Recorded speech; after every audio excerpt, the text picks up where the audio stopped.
Nagsagawa naman ang Philippine Statistics Authority Isabela Provincial Statistical Office ng National ID Mobile Registration sa Barangay Soyong, Etxague, Isabela.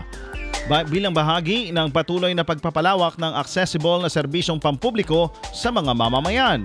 Ayon sa tanggapan ng PSA Isabela, layunin ng mobile registration na mailapit ang pagpaparehistro ng national ID sa mga residente, lalo na sa mga nasa malalayong barangay, upang hindi na nila kailangang bumiyahe ng malayo at pumila ng matagal. Ang programa ay alinsunod sa direktiba ni Pangulong Ferdinand Marcos Jr. na paigtingin ang mabilis, epektibo at mas madaling maabot na serbisyo ng pamahalaan para sa publiko. Kabilang sa isinagawang proseso ang pagkuha ng demographic information, biometric data at pagberipika ng mga kinakailangang dokumento ng mga aplikante. Patuloy namang hinihikayat ng PSA Isabela mga hindi pa nakakapagparehistro na samantalahin ang mga mobile registration activities na inilalapit sa iba't ibang komunidad sa lalawigan.